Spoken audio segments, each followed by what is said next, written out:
savez, Bill Gates disait qu'entre l'idée de la création et la réalisation de cette idée-là, dans les technologies de l'information, le start-upper passe par une longue traversée du désert. Dans cette traversée, qu'elle a besoin d'appui, qu'elle a besoin de la banque. Je sais bien qu'il y a beaucoup de banques qui ont créé des incubateurs de projets, qui ont créé des accélérateurs de projets, mais c'est insuffisant. Nous devrons prendre à bras le corps ce start-up et s'en occuper convenablement. Pourquoi? Parce que si nous ne le faisons pas, nous risquons d'assister à une nouvelle forme de la colonisation. Les experts appellent ça la cybercolonisation. Les GAFA et autres vont prendre ce jeune, vont prendre leurs idées, prendre des innovations technologiques, vont les développer et vont par la suite nous restituer leurs résultats, leur production. C'est une forme d'utilisation. Au lieu d'utiliser la matière première physique, on utilise l'intelligence africaine.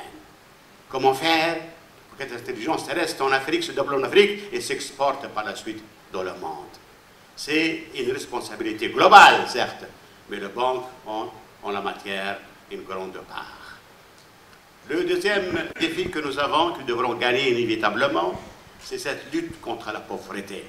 Nous ne pouvons plus admettre un niveau de pauvreté aussi important en Afrique. La lutte par la pauvreté passe certes par les politiques, qui doivent être sereines, orthodoxes, pas crédibles, mais passe également par l'effort financier. Nous ne pouvons pas nous adonner nous-mêmes à financer directement la clientèle de ces sociétés parce que nous avons des contraintes malheureusement imposées par droit qui exigent est-ce qu'on ait une certaine manière d'évaluation des risques. Nous pouvons susciter le développement d'organes spécialisés et je vise là principalement la microfinance. La microfinance peut être une solution très forte pour lutter efficacement contre la pauvreté si nous pouvons par nous-mêmes d'exercer, suscitant la création d'entreprises de microfinance. Finançons-le, entrons dans le capital pour asseoir l'intervention de la bonne gouvernance, mais en un mot, développer par tous les moyens possibles les structures de microfinance. Le troisième défi que nous avons, c'est comment accompagner nos pays dans cet effort très important.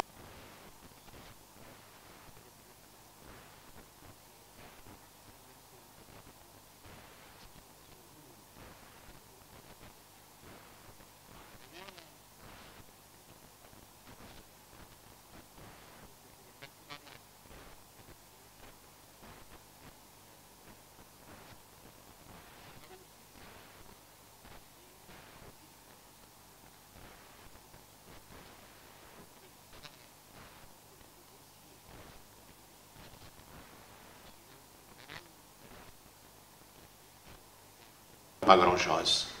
Demande un secteur privé, national ou régional, qui peut effectivement accompagner cet élan des partenaires privés et se développer, s'aguerrir, chemin faisant. Demande surtout essentiellement de banques solides, de banques nationales qui sont en mesure d'aider le secteur privé pour tirer profit des partenaires privés, sinon tout l'avantage irait à des multinationales et irait à des étrangers. Le dernier axe pour lequel nous avons une longue responsabilité, c'est le financement de la PME. Bien qu'en la matière, je considère que la PME n'a pas réellement de problème de financement.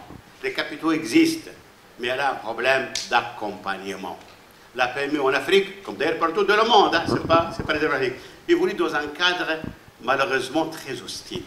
Elle a besoin, le jeune homme d'affaires qui crée sa PME, qui est un ingénieur brillant, n'a pas l'aptitude de gouverner son affaire convenablement. C'est pour cela que vous avez un taux de mortalité très élevé des PME en Tunisie et en Afrique. Pour remédier à cette situation-là, il faudrait que parallèlement au financement, on développe des structures d'accompagnement. Certes, ces structures pourraient être une émanation de l'État, mais on n'est pas sûr de l'efficacité. C'est le privé qui devrait effectivement les développer. Moi, je pense toujours à ce que la colonie bancaire, la colonie des finances, développe et multiplie les sociétés de gestion de fonds qui sont installées dans les régions, vous voyez, pour effectivement gérer les fonds qui seront mis à disposition de la PME.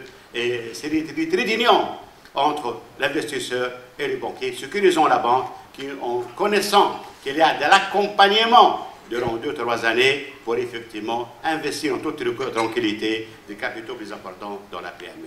Vous voyez donc, mesdames et messieurs, que nous vivons une mutation profonde qui va métamorphoser, j'en suis convaincu, notre manière de faire la banque.